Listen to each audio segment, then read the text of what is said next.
O ano era 2004 e um dólar valia mais ou menos 5,60, 5,70, 5,80 pesos argentinos. Parecido com o que a gente tem aqui no Brasil hoje, né? O dólar real valia mais ou menos a mesma coisa. O tempo foi passando e essa cotação atualmente chegou a valer 990 pesos, sendo um único dólar. O que está acontecendo com a Argentina? Será que o milagre econômico de Milei está dando certo? Tem notícias boas, tem notícias ruins, mas tem um contexto maior e mais importante para nós brasileiros aprendermos com os erros dos argentinos e você, claro, cuidar da sua carteira e dos seus investimentos. Vamos começar entendendo aqui o contexto histórico da Argentina, porque é muito importante a gente se colocar no lugar deles e entender que não é simplesmente um governo que vai estragar ou um governo que vai melhorar tudo. As coisas são mais complexas do que isso, não é tão simples assim, e achar que simplesmente um estragou e um vai consertar é ser muito infantil e imaturo, né? Para não dizer outra coisa. E a mesma coisa vale aqui para o Brasil.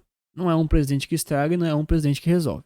Lá na Argentina existe um histórico profundo já e contínuo de pessoas na faixa da pobreza mesmo. Então, aqui os dados desde 2016 estavam puxando aí em torno de 30% da população realmente sendo, enfim, pobre, indigente aqui. E ele chegou aqui a mais de 40% em 2020 e agora está aqui, né, passando aqui de 52, 53% da população em situação de pobreza extrema, vamos dizer assim. Né? Isso é muito grave, isso é muito triste. Mas, como eu comentei, é muito difícil você, em um ano, estragar o governo ou em um ano resolver o governo. O que a Argentina está sofrendo, e infelizmente pagando muito caro, são muitos anos de políticas e também de uma população que acabou gerando essa situação toda. Olha, aqui eu já vou deixar claro, né? O canal é meu e aqui né, tem minha opinião. Mas o meu ponto aqui hoje não é ficar falando se o Milei é bom ou se ele é ruim, se Macri, Kirchner, essa galera aí foi boa ou se foi ruim. O meu ponto é que eu vou ressaltar um pouco da questão do povo, tá? A questão do povo da Argentina e também aqui do Brasil. E alguns cuidados que o Brasil precisa tomar, porque a gente não tá no mesmo caminho da Argentina, né? É bem diferente, mas tem algumas coisas em comuns que atrapalham muito o Brasil e o nosso desenvolvimento socioeconômico. E aí a gente tem uma série de notícias como essa, né? Então, de um lado, o Milei está conseguindo muitas coisas boas na Argentina, coisas que precisavam ser feitas para colocar realmente o país devagarinho em rumos um pouco mais certos. Então, primeira coisa, contas públicas no azul. Então, o governo está realmente conseguindo ter o chamado superávit, diferente aqui do Brasil. Mas, por outro lado, a pobreza ainda assim está aumentando e isso é uma questão muito complicada, porque, poxa, as contas estão no azul, mas o povo não está prosperando. Isso não está certo, isso não faz sentido. Então, olha que interessante, o Milei está conseguindo uma sequência grande aí de meses com superávit primário do governo argentino. Então, tá vindo com muitas políticas realmente de corte de gastos para fazer com que a conta feche no final. Só para a gente ter em comparação, aqui no Brasil o FMI estima que a gente vai ter esse superávit primário somente em 2027. Cara, tá muito longe ainda. Do tipo, vai trocar o governo aqui até lá, mas a Argentina já está fazendo. Trazendo aqui alguns outros dados muito assustadores, mas importantíssimos, tem a questão toda da inflação. A Argentina ela enfrenta um problema de inflação muito, muito severo, é muito complicado.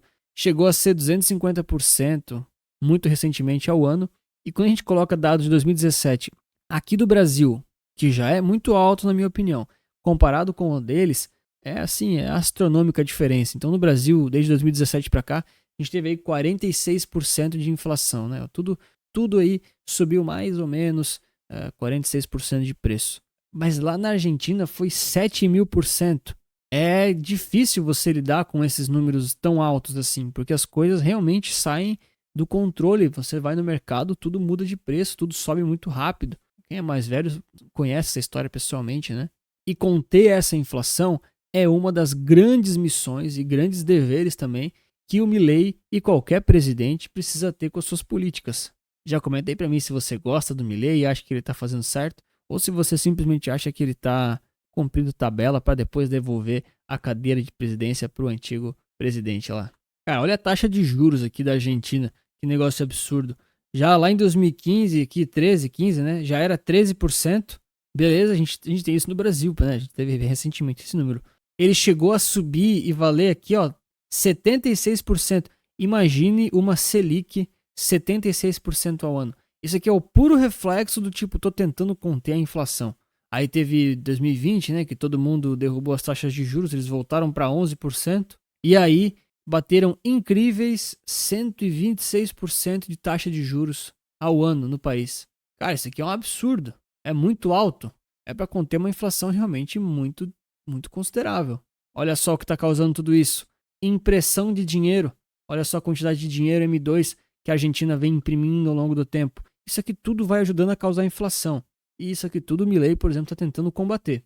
Olha, talvez você não goste do Milei ou da Argentina, mas você talvez goste desse vídeo. Então deixa o like e se inscreve aí para mais. Bom, então tá claro que a Argentina ela já teve ela tem uma inflação estrutural, né? Um problema de inflação já de muito tempo. Ela tem a questão da dívida externa, essa taxa de juros muito alta, vai criando aí uma dívida imensa, dificílima de pagar, tem que imprimir dinheiro para pagar a dívida e a Selic ali, né? Da Selic deles é outro nome, é óbvio, mas com essa taxa de juros alta, tenta segurar a inflação, mas não segura, aumenta a taxa, imprime dinheiro, é um ciclo vicioso.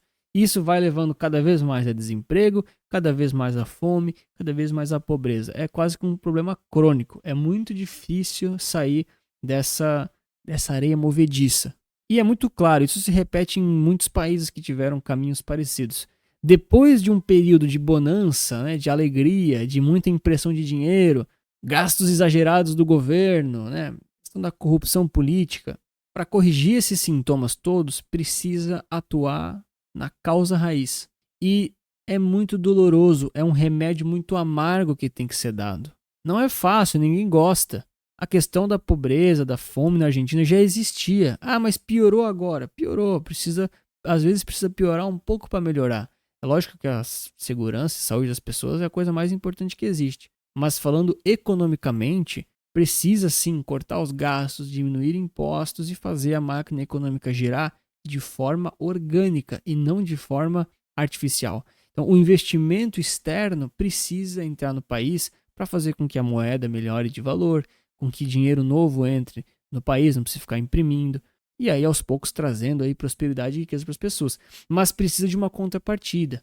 E primeiro essa contrapartida precisa vir do governo, porque o governo ele é um órgão soberano no país e ele tem mais mecanismos, ferramentas e facilidades. Mas depois do governo, e aí eu sei que é um pouco polêmico, as pessoas elas também precisam estarem abertas para tudo isso. Esse é o paralelo que eu preciso fazer com o Brasil. Não adianta a gente ter um investimento gigantesco vindo para o Brasil, indo para a Argentina, para a gente, enfim, ter investimento aí nas nossas empresas grandes, estatais, até mesmo privadas, não importa, sendo dos Estados Unidos ou da China, não importa. Se o povo brasileiro continua sendo um povo que tem um baixo capital intelectual. O que eu quero dizer com isso? Hoje o Brasil, por exemplo, assim como a Argentina, ele é um país muito comoditizado. O que acontece? Os nossos maiores bens, os nossos maiores produtos, a nossa maior fonte de riqueza, ela vem das commodities, principalmente do agro. E não tem nada de errado com isso. É um ótimo setor, dá dinheiro, gira a economia, somos a fazenda do mundo, alimentamos o mundo, beleza, legal. Mas o ponto todo é o seguinte, quase todo país consegue plantar as coisas no chão, com exceção de alguns muito extremos. E é muito bom ter agro como core do país, que movimenta muito dinheiro. Os próprios Estados Unidos têm uma parte gigantesca do PIB deles que é de agro também. Mas o ponto todo é o seguinte, você pode comprar esse agro, né, essas commodities de qualquer outro país que é mais pobre do que você. É isso que fazem com o Brasil na prática, né? A China compra do Brasil, os Estados Unidos compra do Brasil, a Europa compra do Brasil. Por quê? Porque eles não querem gastar o espaço deles com uma coisa que não dá tanto retorno. O que dá retorno, então? Dá retorno tecnologia, dá retorno inteligência, dá retorno indústria. É quase como se você comparasse o metro quadrado plantando soja, café, milho, qualquer fruta, enfim, comparando isso com o retorno possível que tem, por exemplo, construir um iPhone. Qual que você acha que traz mais dinheiro para o país? Sendo bem sincero. Aí você pode dar sua opinião ou você pode comparar os dados, né? E é lógico que não dá para você sair fazendo uma plantação de iPhones no Mato Grosso, seja lá qual outro grande produtor de iPhones aqui no Brasil a gente poderia ter, porque simplesmente não é assim, né? iPhone não se planta, iPhone se precisa de uma coisa chamada capital intelectual. E esse é o problema do Brasil e também da Argentina e de todos os emergentes e todos os países pobres. Existem grandes cabeças aqui no Brasil, seres pensantes, boas empresas, boas plantações, commodities e tudo mais. E tá tudo certo. O problema todo é que a nossa indústria, né, o nosso PIB, ele não tem uma origem, uma sustentação, não só tecnológica, mas intelectual. Então é verdade, quem planta comida, quem é comoditizado, nunca vai deixar de vender essas coisas e nunca vai quebrar. Não, não mesmo. E nesse sentido o Brasil tá certo. No caso, o pessoal do agro não tem que parar de plantar. O negócio funciona, é muito bom. O que a gente precisa fazer não é substituir, é adicionar. Então o Brasil precisa, além do agro, que é um ótimo fator, adicionar ao seu portfólio aí de empresas, produtos e serviços questões relacionadas à tecnologia e à inteligência realmente, né? A capital intelectual que a gente fala. Então são programas inovadores aí de coisas que, claro, a gente vai competir com os melhores do mundo, mas que aos poucos vão colocando o Brasil no mapa, não apenas como um país fazendão, né, que vende comida, mas também como um exportador de inteligência, ou melhor, né, importador, né, melhor ainda. A gente já vê muito isso com a Índia, né? A Índia, ela tem uma série aí de... Enfim, tem um meme, né? Os indianos da TI. Sempre tem um cara indiano ensinando alguma coisa no YouTube sobre TI, programação, enfim, né? E a verdade é que a Índia, ela se tornou expert em tecnologia, principalmente programação. Tem excelentes softwares que estão sendo produzidos lá. É um país também com muitas dificuldades, tem pobreza, tem aqueles vídeos da comida na rua, sabe? Você já viu aqueles vídeos? Mas o ponto todo é que, aos poucos, a Índia está sendo uma referência na tecnologia. Ah, mas não tem as maiores empresas lá. Não tem, mas eles estão contratando de lá, por exemplo. Então, aos poucos, a referência vai sendo dada. E é isso que o Brasil poderia atuar certo, que é o que na realidade vai trazer grandes investimentos e revolução tecnológica para o país, né? Econômica. E que a Argentina, por exemplo, também não está fazendo. Só que para a Argentina é mais difícil. Lá eles têm limitações que realmente o governo precisa mudar para daí o povo mudar. Lá é difícil exigir o contrário. Aqui não. Aqui no Brasil a gente tem condições de ser um povo, né, uma nação intelectualmente falando mais desenvolvida. Mas aí, claro, né? Você tem que trocar o tigrinho pelos estudos. E aí tá na mão de cada um, né? Eu sei que é difícil. Eu só tô falando tudo isso porque o nível que um país tem de capital intelectual impacta diretamente nos investimentos dele, na inflação dele, na prosperidade dele. E isso é muito importante quando você considera montar a sua carteira de investimentos. Por isso que eu tenho meu serviço de carteira recomendado, por isso que eu me disponho aqui, ofereço a minha forma de ajudar as pessoas para considerar essas questões macro, montar portfólios e carteiras bem construídas, diversificadas com baixo custo e te ajudar independente de qual é o seu perfil de investidor. Se você tem interesse, QR Code aqui na tela, link aqui embaixo, na bio, na descrição, me chama que eu vou te mostrar mais sobre isso. E por último, fazer aquele comentário não pessimista, mas daquele que a gente precisa lembrar, porque senão ninguém lembra, né? O povo argentino, ele sofreu muito nos últimos anos com essa questão da perda do seu valor do dinheiro, né? Não é só inflação, é realmente desvalorização massiva da sociedade inteira deles. Chegaram a criar dólar paralelo, tinha limite de compra de dólar, era complicadíssimo, tá? Complicadíssimo. Quem se salvou na Argentina era quem teve Bitcoin.